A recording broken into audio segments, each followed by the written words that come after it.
Good morning and welcome to the Oasis Center for Spiritual Living, where we come together as one, providing spiritual tools for daily living. For those of you who don't know me, I'm Reverend Tucker. I'm the senior minister here at the Oasis, and we're really blessed to have you with us. I know there's 1,000 things you could be doing on a Sunday morning, and we're blessed to have you with us. I like to introduce the team that God has provided me because I couldn't do this without them. So the first one is Faith.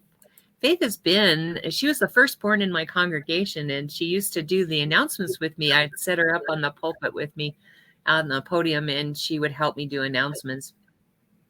And she lives like 6 blocks away, so she's been raised with me. But she's my official assistant. When you say hi, hello, good morning, she's the one that answers you. I always go back later and check and see if there's any questions that weren't answered or whatever. But she knows me better than I know myself, so. And she is our soloist today. So thank you, Faith, for being here. We really appreciate you. And then my partner in crime, the wise and powerful Oz, who's been with me since like 1998. Wow. He was my board president for, I think, 11 years, and then moved to Florida. We lost him for a little bit. He was my first baby practitioner, meaning he took all of his classes with me, except for, I think, one. And now that we have this technology, he's back with us. Right now he's in Florida. He's about ready to make that trip to Wisconsin for the summer. I don't blame you. I think Florida's kind of hot in the summertime.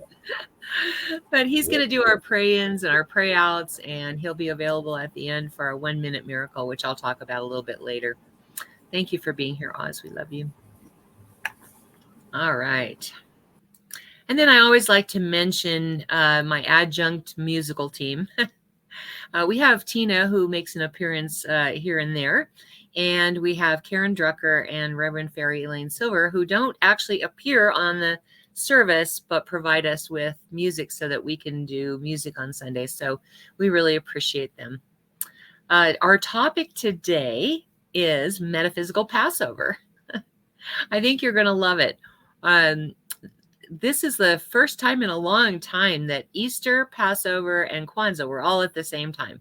So it's kind of cool that we are able to do Easter last Sunday and Passover this Sunday. I don't do Kwanzaa because I don't know that much about it.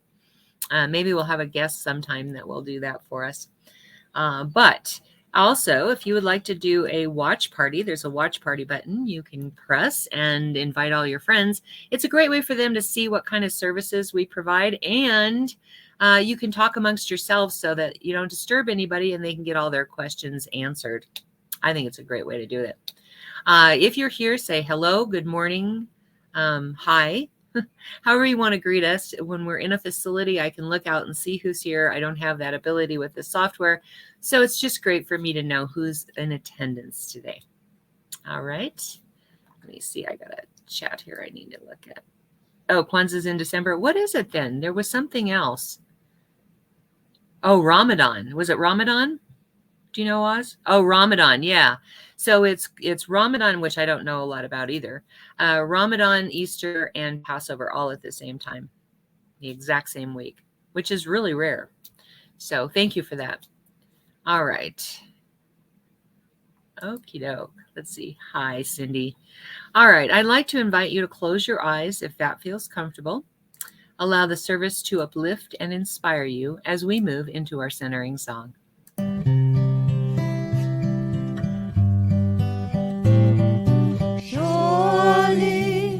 The presence of God is in this place. I can feel the mighty power and the grace. I can feel the rush of angels' wings. I see glory on each face. Surely the presence of God is in this place.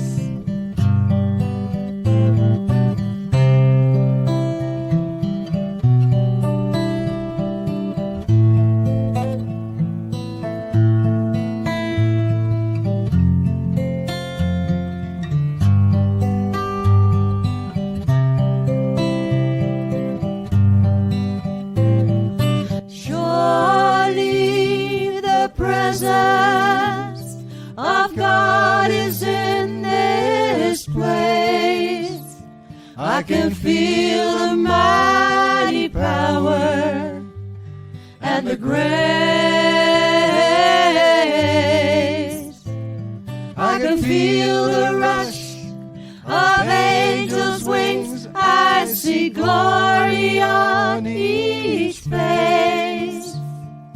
Surely the presence of God is in this place. The presence of God, right here, right now, for that which we call God is merely an expression to describe all that is, all of time, all of space, for God is infinite and eternal. And following the logic of this, we know that God must be here right now, in us as us, for if God is everything, God is indeed you, God is indeed me. God is running through the entire universe, controlling and manifesting itself as infinite forms through infinite time and space. All time, all events, everything happening within that one greater being that we call God. Since we are all resident within this being of God, I say welcome, and I enjoy my place in it, and I know that we are all here together. I know this is good and very good, and that blessings flow forth because of the presence of the Almighty right here in us as us. And I give thanks that this is so, and I let it be. And so it is. And so it is. Thank you, Oz. So, this next song, in case you don't know, it is called We Are All One. It is a Reverend Fairy Elaine Silver's song. She did this when she was, I think, in practitioner training. She developed this song. Anyway, it is part of our philosophy. It's actually a huge chunk of our philosophy that we are all one. So give me just 1 second and I'll boot that up. But in the meantime, if you're here, please say hello, good morning, hi, however you'd like to greet us. Let us know you're here. We really appreciate it. All right, here we go.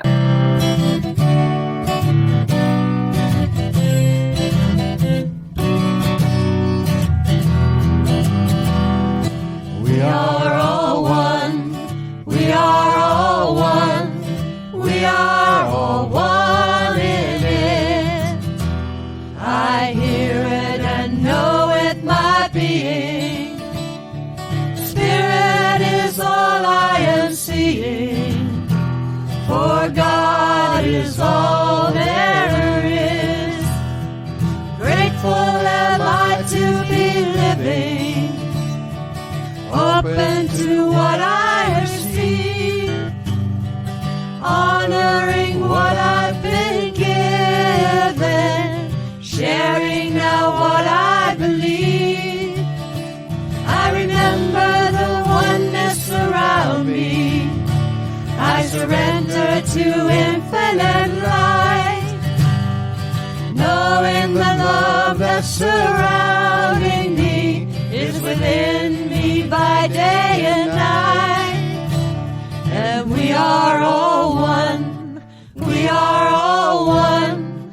We are all one in it. Yes, we are all one. We are all one. We are all one in it. All right. If you're here, say hey, hi, good morning, hi, hello, whatever, however you want to greet us. Just let us know you're here. Also, if you like something that you hear, whether it's something I say or Faith sings or Oz prays, hit that like button. Let us know that you like it. We always love love. So if you really love something, my little lopsided heart here. I can't do a heart this morning. There we go. Send us hearts because we love to get love.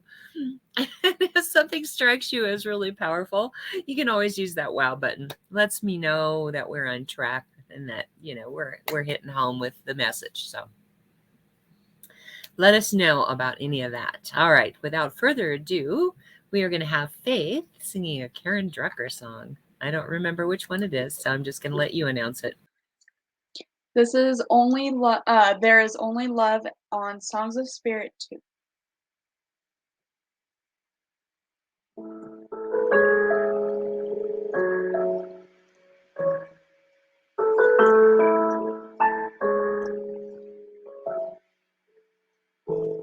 In this moment, in this place, I remember who I am.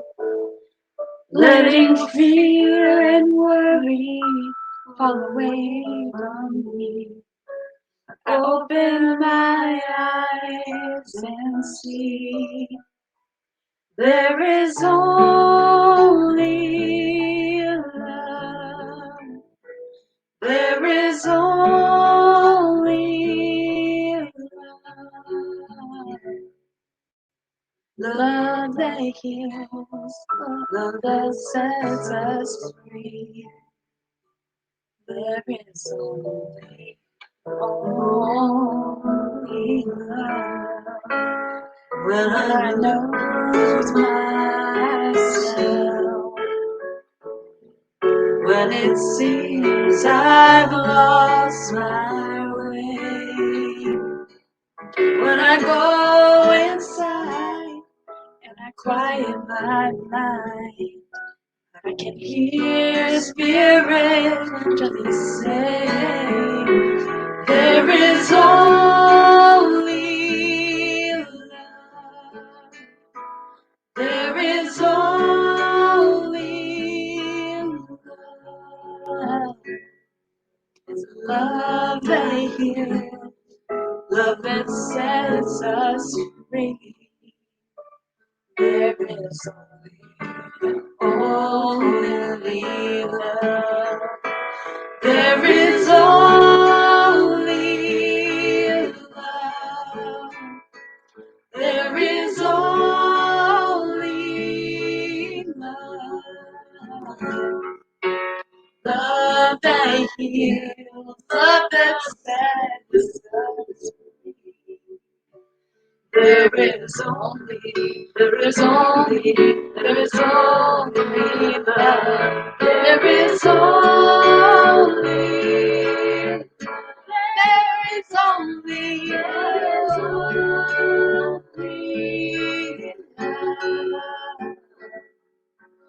love that heals, love that sets us free. There is only love. There is only love.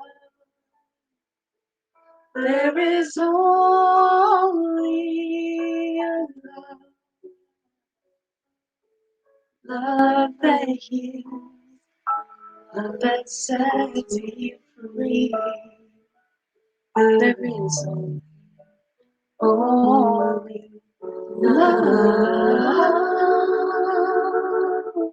There is only love. There's only love. There's only love.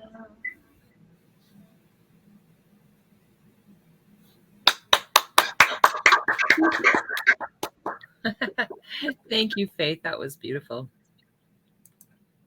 I love Karen Drucker's songs. She's so centered in love. I just love all that about her. And all of her chants and songs are really geared towards that self-love, that love of God that flows through us.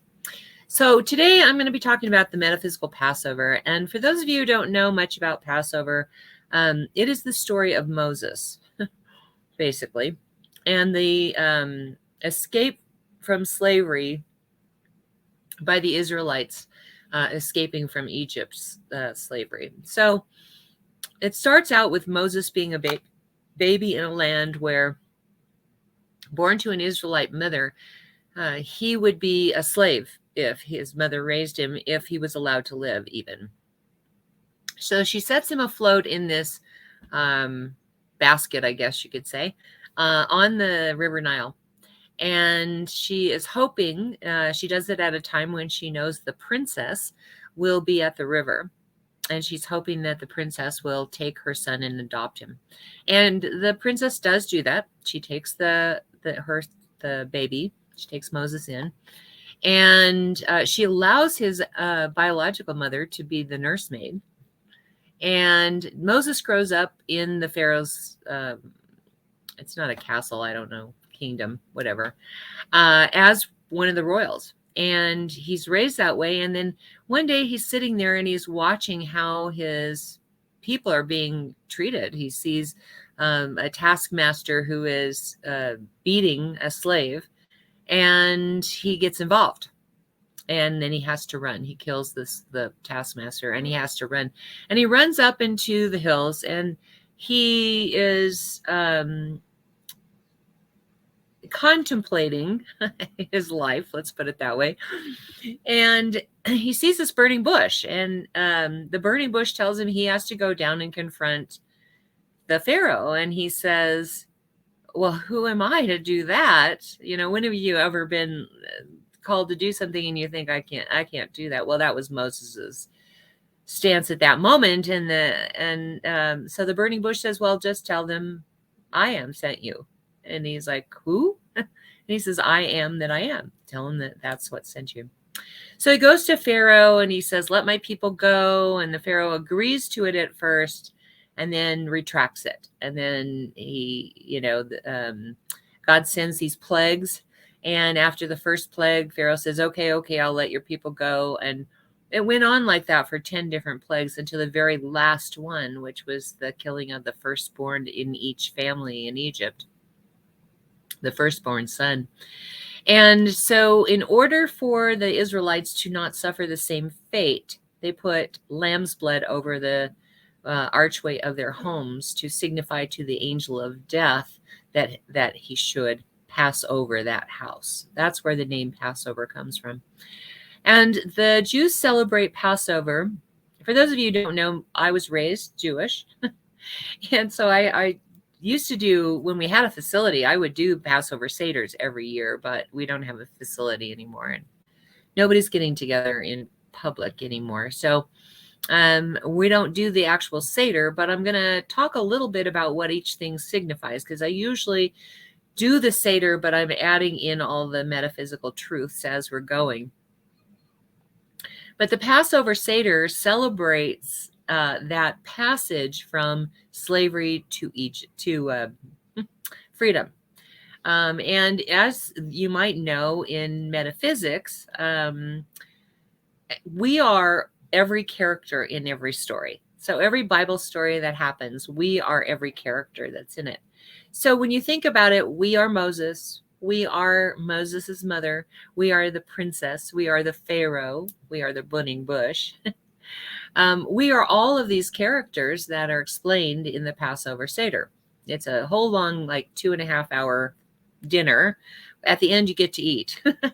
But during that dinner is the telling of the story of what happened to Moses and the Israelites during this escape from Egypt. And so the Red Sea gets parted and all of this fun stuff happens where they wander in the desert for like 40 years, something like that, because they went up to the mountain and created a golden ox, because they were so used to the Egyptian way of worshiping idols that they took all of their jewelry and everything and melted it down and created this golden ox. And so God felt that they did not deserve to go to the land of milk and honey. Everything's based on when you reach the land of milk and honey, how your freedom will be. So when we look at that as who we are, it's about, so slavery, for example, is about the ego having control of us. We are enslaved by those things that feed our ego. And Pharaoh represents our ego.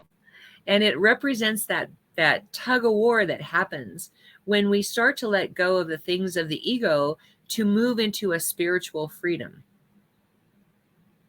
And that tug of war happens, and then something bad happens, like we realize we're on the spiritual path, something bad happens, we pull back and create the golden calf, or we pull back and, there's some kind of plague that happens to our life.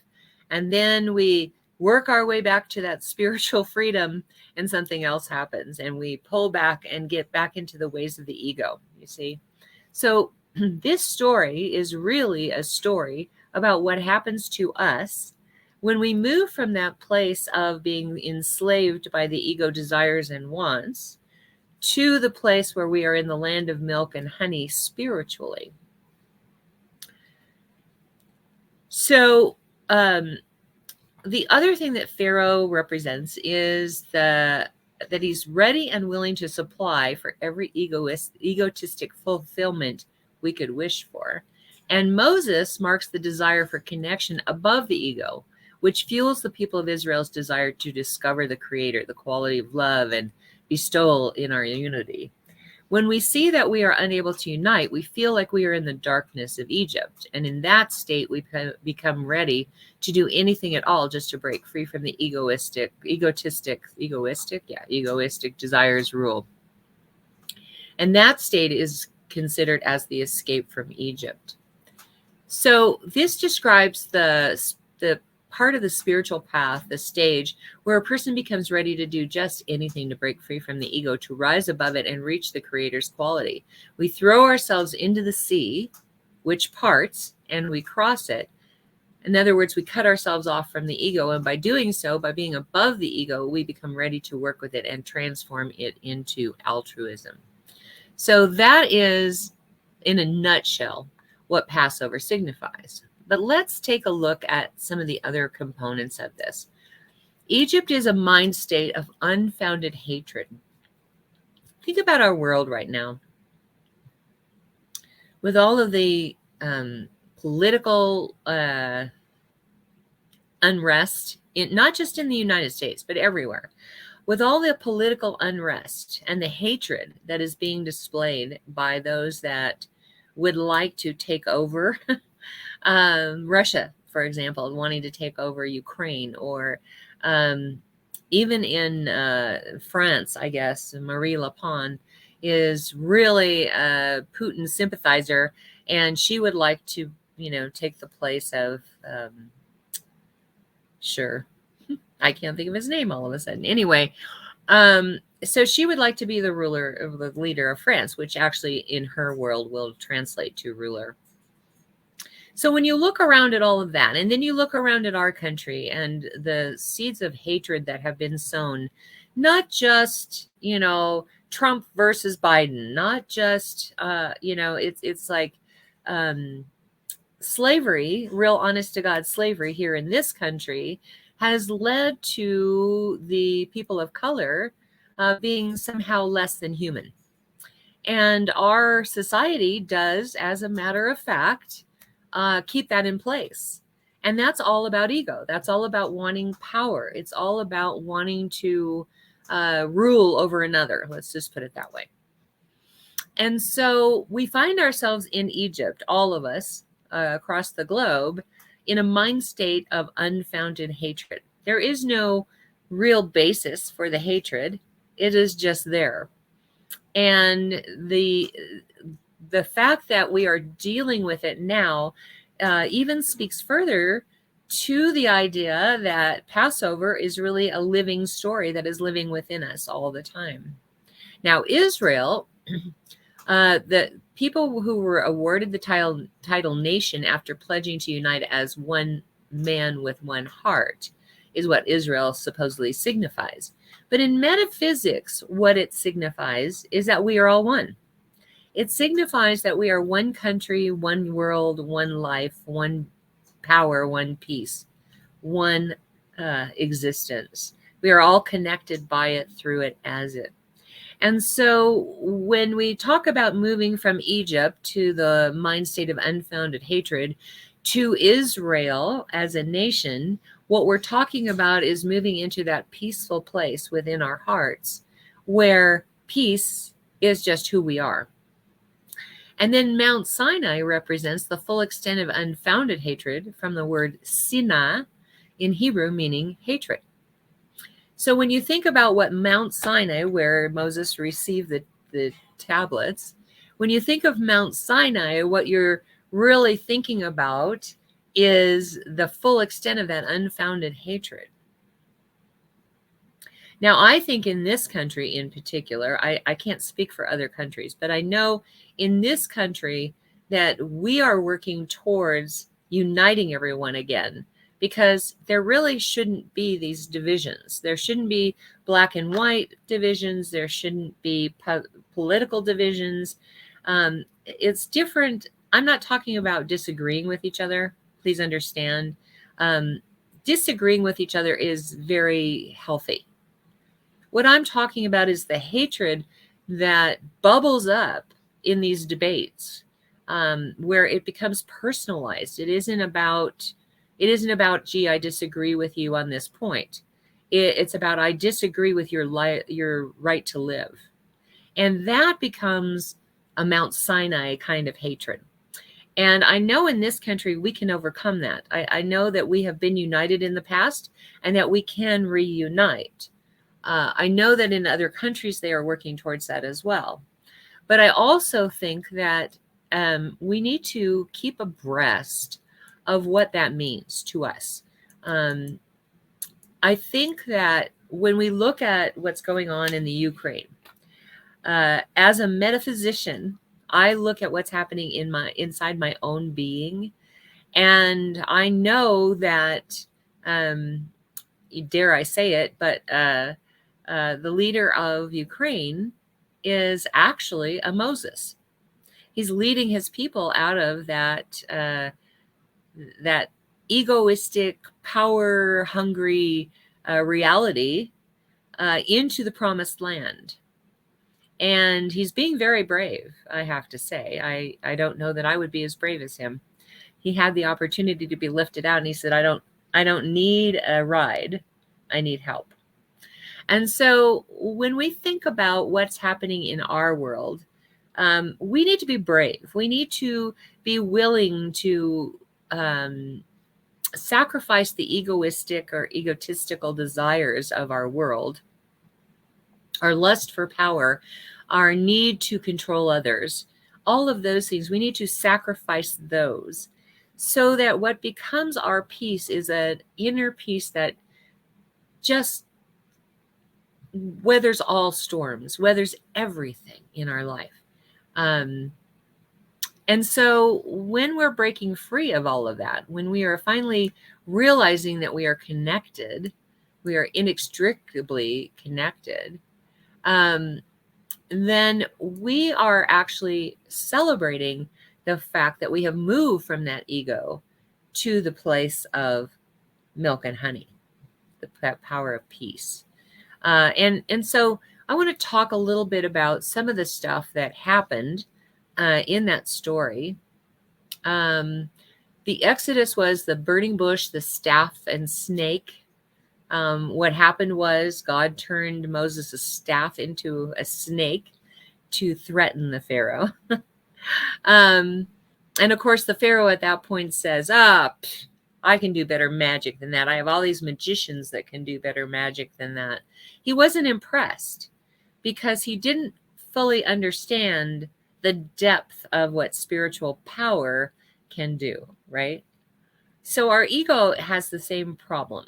The ego doesn't take our spiritual path very seriously because it thinks that its job is to maintain power and control over our lives.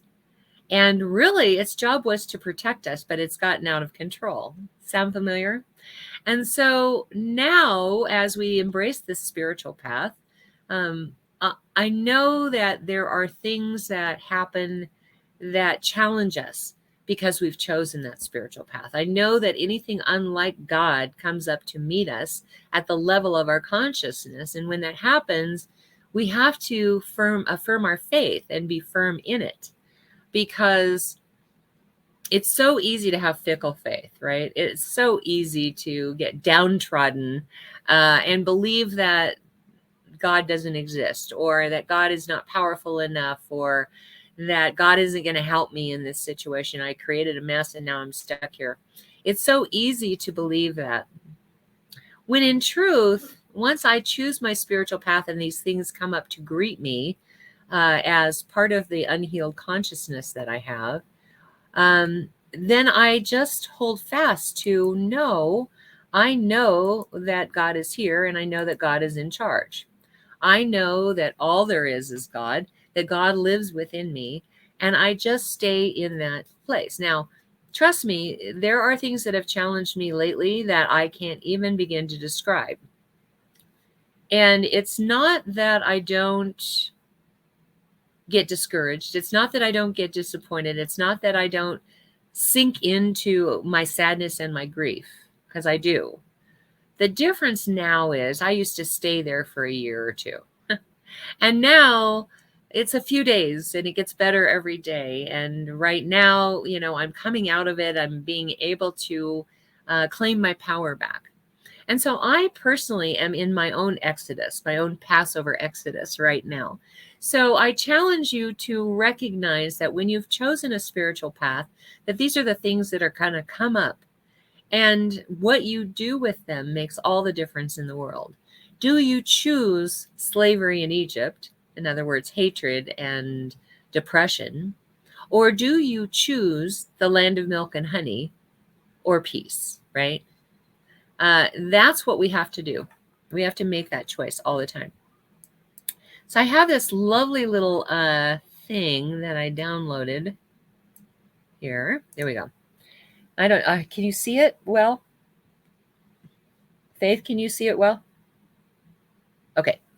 All right. I'm going to have to pull it up here on my end because I can't read it down there. Here we go. So I've already talked about, this is Passover decoded is what this says. So we've talked about the Pharaoh being the evil inclination or the ego, Moses being the desire to unite above the hatred.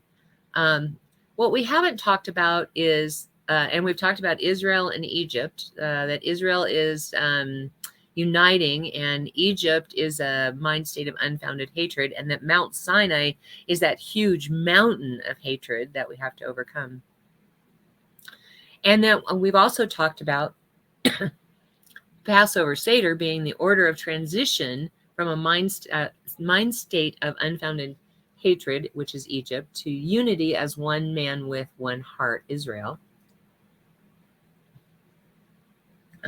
Okay. So let's take the right side of this chart now. Matzah, which is unleavened bread, was actually due to the fact that the Israelites had to leave Egypt like immediately. So they didn't have time for the bread to leaven. Now, those of you who haven't tried matzah, my gosh, it is so good. My favorite thing on the planet really is matzah brie, which is oh, Shauna said yes. Is that because you're going through your Egyptian experience right now? Oh goodness, I'm talking to Shauna for sure. So matzah was the bread that was unleavened. That's more like a cracker. And it's not a salted cracker. It's an unsalted cracker. My favorite thing is matzah brie, and that is eggs. You take the matzah and you put it in eggs, and then you you soak it in water real quick, then you put it in eggs, and then you fry it up as in like scrambled eggs, but with matzah. Oh, okay, because she could see it. Okay. Thank you very much, Shauna, for clarifying that for me. I never know when somebody says yes, I'm not knowing what they're saying yes to. So I'm glad you can see it. But metaphysically, matzah symbolizes our detachment from our egotistic desires. That's why we call it poverty, or why it's called poverty bread. People who eat matzah, maybe not matzah exactly, but poverty bread, do so because of the ego, that they've let go of the ego. And chametz, which is leavening, before Passover, we enjoy receiving. After Passover, we enjoy giving. Is the leavening of the matzah. So when we burn the chametz, for example, what we're burning is we're casting off, or we are destroying the hold that Egypt has had on us, that the slavery has had on us. And so that's a symbolic thing. Eating of the bitters is, you don't chew them up and eat them and like swallow them.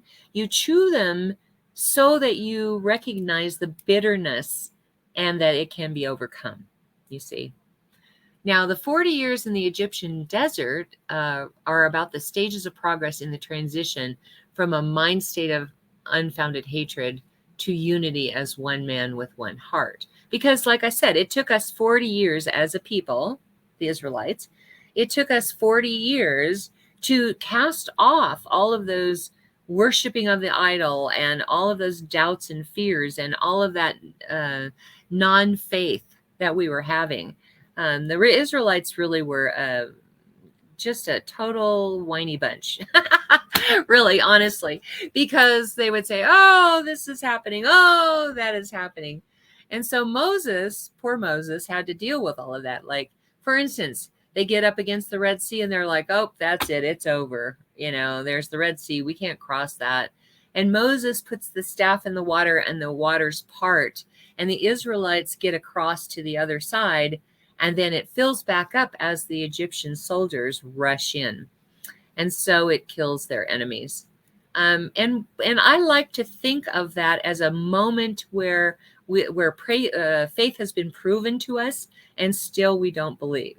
You know what I mean? Like, how many times has that happened to you where, you know, you pray for something, it happens, and then later you go, I'm not even sure that happened because of my prayer. Have you ever done that?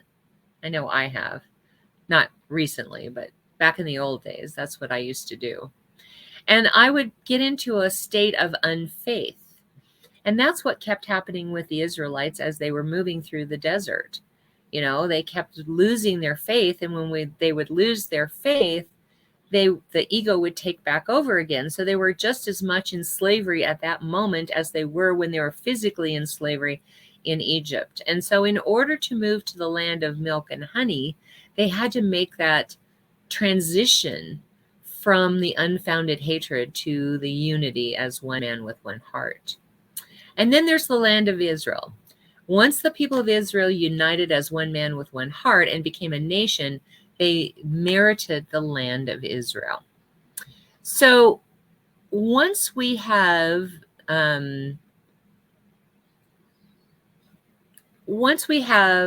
not only confirmed our spiritual path, but have been resilient in our faith, no matter what comes up to be looked at, once we have done that, then we have earned our place in peace, in God's peace.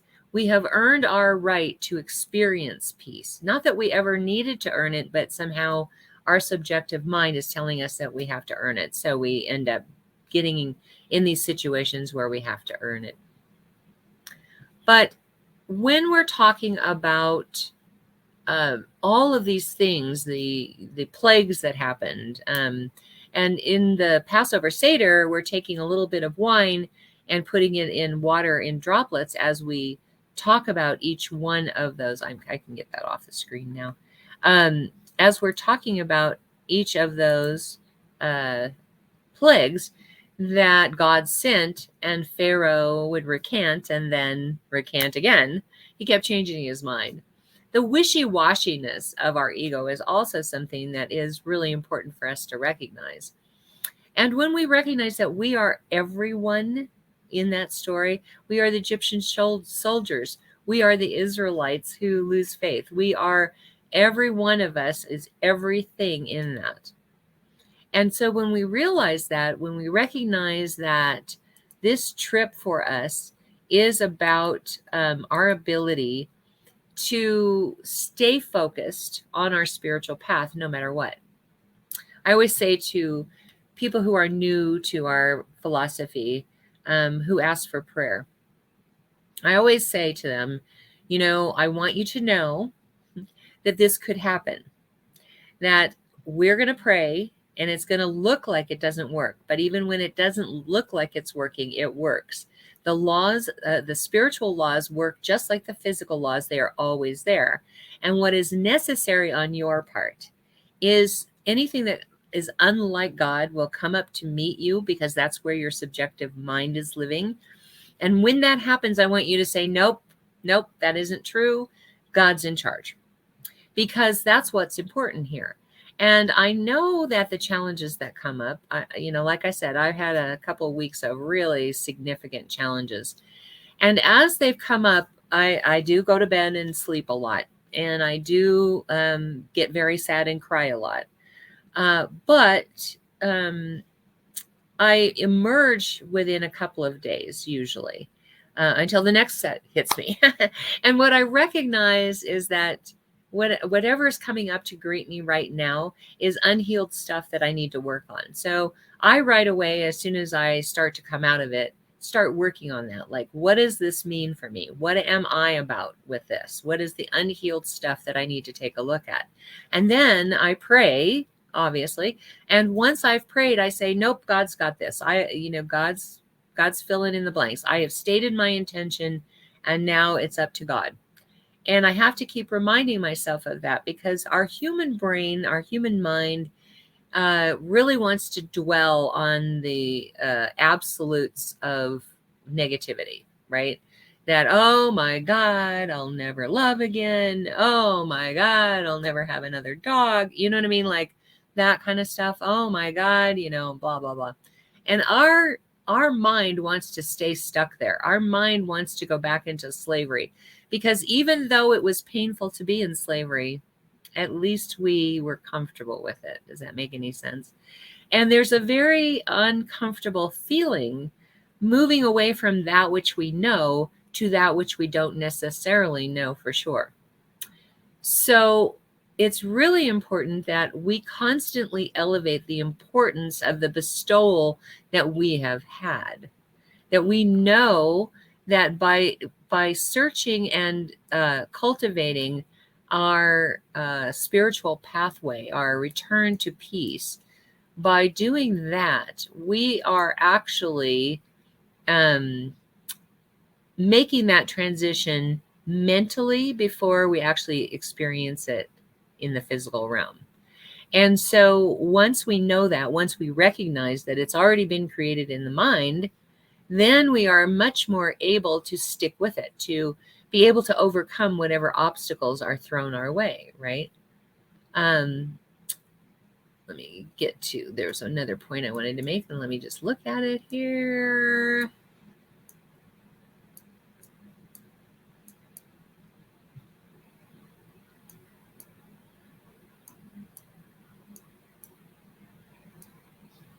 I can't find it. Okay, well, I guess I'll just keep winging it because I can't find it.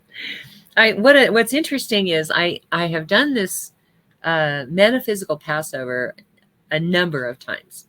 Like I said, when we had a facility, we would actually do the whole Seder and eat. And all of my notes somehow have disappeared. It's just crazy. I had a computer that went south on me when I was in Florida, and I accidentally dumped a bottle of water on it. I was opening a bottle of water over the, laptop. Like, what was I thinking? And it went up in the air and came down on my laptop, burned the computer out. And so I think some of the notes were in there. And then I got this other computer, and for some reason that computer stopped being able to read files, and a bunch of files got damaged. I now have this laptop for like 2 years, I think now, knock on wood, but I've used carbonite to go ahead and back everything up so that doesn't ever happen to me again. But in the process, I have lost all of my notes on what I used to do as the Metaphysical Passover. So now I'm relying on this rabbi that practices Kabbalah. And so although he's right on about that, the notes that I had from some of the writers that were in Unity, for example, who really had it down to a science about what each character represented and what each thing represented. Oh, I remember what it was, the burning bush. Let's talk about the burning bush for a moment. Because I'm not going to go out in my garden and there's not going to be a bush on fire that is going to talk to me. That's not going to happen. What I do know is that there is an ancient wisdom of the ages that dwells within us. And when I'm in crisis, when I am needing answers, all I need to know is that ancient wisdom of the ages does flow through me. And so even if I need to use an imagery, I don't personally need to use an imagery, but I'm just saying, like, if you need to use an imagery of a burning bush inside of you. whatever you need to get to that place. I cultivate that relationship on a daily basis through my meditation practice, as I talked about last week. And so for me, it's very easy for me to say, I need some wisdom from the wisdom of the ages. That is God flowing through me. And it usually comes pretty quickly, unless I'm, doing my little thing, my little pity party that I have to get to that place. But it's really important that we focus on that, to understand that there is a wisdom that lives within us, that flows through us, that is God's wisdom of the ages, that everyone has always had the ability to reach in and take what they need. It's only our inability to reach in or accept that it's there, or our not willingness to listen. We're like little teenagers, most of us, aren't we? Like somebody will tell us, hey, this is the way it is. And we're like, yeah, you don't know what you're talking about. And then we go on and do whatever we want anyway. And then we come back and we go, wow, you were right. You don't usually say it to the person. At least I don't. I say it to me. I say it to God. I say it to that part of me that knows beyond human understanding that it is right. And so that's, I think, what our focus needs to be. So as we're celebrating Easter or Passover or Ramadan or whatever we are celebrating, what we really want to do, what we really need to do, is we need to hold true to our faith. We need to recognize that the entire planet is now moving, I believe, from that state of hatred into a state of unity. I think that is what is on the horizon here. And because I believe that, I know that individually we are all going through that same process, that we are moving from that state of hatred to a place of unity. And as we do that, things will rise up to show us what is unhealed so that we can work through it. And if we can hold to our faith during that time, if we can just say, nope, I don't agree with the hatred. I don't agree with what's going on in the world. I don't agree with war. I don't agree with, you can just keep going on about that and say, no, I agree with God, that there is only power. There is only peace. There is only love. There is only one. There is only life. I agree with God. I agree with God within me that says this is the truth about life. And that's how we hold our faith. Can you do that with me this week? Just for 1 week? Can you hold that truth in your heart? Can you, no matter what rises up to meet you from your ego, can you hold on to God's message to us, that it is always there in and through us? Can you do that this week? Let's have a prayer.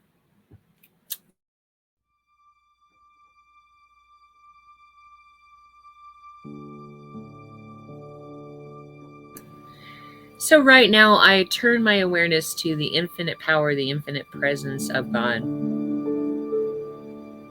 to that place within me that knows beyond human understanding just how powerful God is.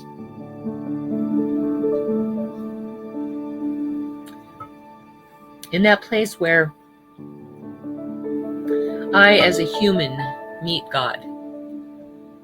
Because that is who and what I am. My very essence, my very life, my very being is guided and led by that one infinite wisdom of the ages that is God flowing through me.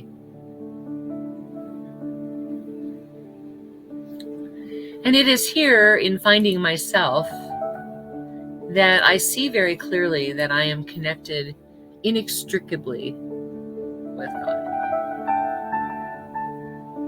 I know that same truth to be so for the team that God has provided me, for Faith and for Lynn and for Oz and for Tina and for Karen and for Elaine. I do know that there is one life and they are of it, that it is who and what they are, that love that is God flows through them, that life that is God sustains them, that being that is God is who and what they are. For we are all one. And I know that same truth to be so for everyone who is watching this, whether it be in real time or later on. Because there is no place where one leaves off and the other begins. There's only the one unbroken unity of life. that is God. Mitaku Asin, we are all one, all my brethren. So I know for this coming week that we are blessed with an absolute knowingness that everything that comes up to look at that is unhealed, for us to look at that is unhealed, is just like reading a book. It has no power over us. It is only information. And we treat it as such. Because we do know that the power comes from the God within us. That the power is our right because of the God flowing through us. And so we give up all ideas to the contrary and just allow that truth to be there, to live in us, through us. And we hold strong in our faith because we do know that God is the power and the presence that is more powerful than any of those little items that are being shown to us. I know this for every name that is in the ministry of prayer today because I do know that God is more powerful than any condition they could be experiencing. And so I pull back the veil and I reveal God's truth here and now. I claim it in their name as good and very good. And I just give thanks for it. My heart fills with gratitude to know this is so. And I just let it be. And so it is. Amen. Amen. Alrighty. Right now is our time to receive our opportunity to receive your gifts, tithes, and offerings, and your opportunity to express your gratitude for that which you have experienced in the physical realm, as well as what you have created in the mental realm, but may not have experienced in the physical realm just yet. It's coming. God's answer is always yes, so it's coming. And so I'm going to invite you here in just a minute to go to our website, www.oasiscsl.org. And about 2/3 down the page, you're going to see the offering affirmation. I'm going to ask you to say that with me. And then underneath that is the Contribute Now button. So I want to say just a little bit about what you're contributing to. We don't have a facility, so there's no facility rent. You're not contributing to salaries. You're not contributing to any like utilities or anything like that, office supplies, anything like that. What you're contributing to is our message getting out into the world. It takes money to market that. And we are a global organization. We have people who are already watching us from Holland and from the UK, from Germany. We have people all over the world that are already connecting with us. But I would like to heal the world. And the only way we can heal the world is by that message of unity getting out. So what you're contributing to is that message reaching the global world. All right. So now I would like you to go to www.oasiscsl.org. And about 2/3 down the page, please say this offering affirmation with me. This perfect gift is spirit and form, circulating and blessing all it touches. Freely I give, and joyously I receive, and so it is. Okay, now hit that Contribute Now button and contribute to our global. I have to do a quick message here to Faith. I'm going to have Faith do the announcements real quick.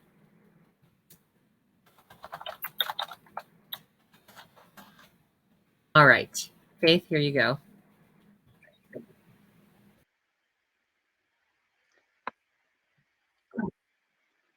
Alrighty. So hit that Contribute Now button if you haven't already. We have a few people that we love to recognize. Sorry, normally I'm like behind the scenes, so I'm adjusting. Okay. First off is Brooks and Bailey. They do mala beads and bracelets, all made by crystals. They are absolutely beautiful. Tucker has a mala bead that is amethyst for purple, and the clasp on those are great. You can reach out and contact them through brooksandbailey0307@gmail.com. All of the proceeds for their organization go to the Rocky Mountain Lab Rescue, which is an amazing cause. And they do now have a Facebook page, so definitely look them up on Facebook as well. And please check out my metaphysical store, themysticbrew.com. Also follow us on Instagram and Facebook for any events or deals that might be happening soon. The Etsy store is no longer working, but we sell intention jars to help manifest whatever you are working on using herbs, as well as bath salts. We also have an awesome adjunct to that. Um, this is Fairy Elaine, or not Fairy Elaine Silver. Angel Renee. She does intention candles and tea bags. They're awesome. She melts them. All of the candles, I believe, are homemade. And the tea bags are amazing. That way you don't have herbs floating everywhere. So definitely please check her out. All of those links will be in the comments here in a little bit. So definitely take a look. And then for our music team, this is Fairy Lane Silver's website below me. Please check her, Reverend Fairy Lane Silver. Please check her out. She travels all over the world doing music and performing, so she's not able to update her website at the moment. So if you are interested in buying some of her music, please reach out to her by email to get payment to her, and she will send you those CDs. She keeps them in the trunk of her car. It's awesome. And then Karen Drucker. Please check her out. She has gifted us with her entire collection of music, and we would not be able to do music without these two lovely ladies. Karen's website does work, so you can order songbooks, CDs, karaoke tracks, all amazing stuff, and she will send those to you as well. And just a reminder, Oz is available for our 1 minute miracle today. It's not a time for counseling, but it is a time where you can share whatever issue you are having, and he will stop, drop, and pray with you right then and there. He does do this through Messenger, so if you're not able to reach him, either he will call you back or you can call back a little bit later. And then we also have a few different ways for you to join our community. If you want to join our public online facing community, please type more in the comments and I will add you. You are the first people to see any events or notifications that we have, so please go get added to that. We also have our God Squad team of licensed practitioners, and you don't have to be a licensed practitioner to be on the God Squad. We just ask that you do affirmative prayer every day for a week and keep those requests confidential. If you are interested in joining our amazing God Squad, please type yes in the comments. Yes, like more. I'm missing one. And if you would like prayer for something, how to get there? I'm not used to doing. I know you did a great job. I've been listening. If you would like prayer for something. All right. Thank you, Faith. It's so nice feel to free have to somebody message Tucker or I or Oz. We can get you guys on the prayer list. Thank you. Okay. Thank you. I didn't hear whether you did the licensed practitioner team. So our licensed practitioners are available by appointment for a fee for spiritual guidance. So if you would like to get some spiritual guidance, you're going to look either on our website or on our Facebook and message them directly. Let them know that you would like a prayer for something and you want to set an appointment, and they'll arrange for you to pay them somehow. I don't know, Venmo, Cash App. I don't know what each practitioner uses. And then they'll set an appointment and they will reach out to you by video chat at the time of your appointment. So just to let you know that we do have these wonderful licensed practitioners from coast to coast. that will work with you. So thank you, Faith, for stepping in for me. I had a little emergency. And so this last song is I am so blessed. And it is a great way to bless your life. If you know the words, sing it loud and sing it proud. If you don't, this is a great meme to get stuck in your head so that you are blessed every moment of every day. I know you are anyway, but you'll feel blessed. Let's put it that way. So here's our closing song.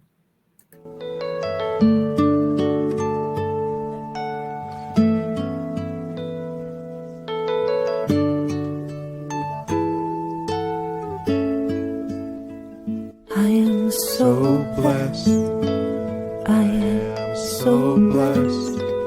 I am so grateful for all that I have. I am so blessed.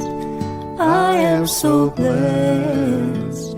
I am so grateful. I am so blessed. I am so blessed. I am so blessed. I am so grateful for all that I have. I am so blessed. I am so blessed. I am so grateful. I am so blessed. I am so blessed. I am so blessed. I am so grateful for all that I have. I am so blessed. I am so blessed. I am so grateful. I am so blessed. I am so blessed. I am so blessed. I am so grateful for all that I have. I am so blessed. I am so blessed. I am so grateful. I am so blessed. I am so blessed. I am so blessed. I am so grateful for all that I have. I am so blessed. I am so blessed. I am so grateful. I am so blessed. For the coming week, I release all limitations, that we may all know the true freedom that is possible to manifest in our lives as we allow God to open the doors for us. I walk away from the past knowing that I have learned the lessons if necessary, and I've taken the benefits, and I have full expectation of the opportunities that God is presenting before me and before each of us, that the future is bright and brighter still. I know these things are all good, and they are manifestations of that one being we call God, to whom we give thanks. And I let these things be, and so it is. And so it is. Thank you. So it is. My future's so bright. I need to wear shades. I love that. All right, everyone. Thank you for being here. We're so blessed to have you. Stay safe. Wear a mask. Join us next week, 10:30 a.m. Every Sunday, Mountain Time. Join us and be here or be square. Okay. Bye. We love you.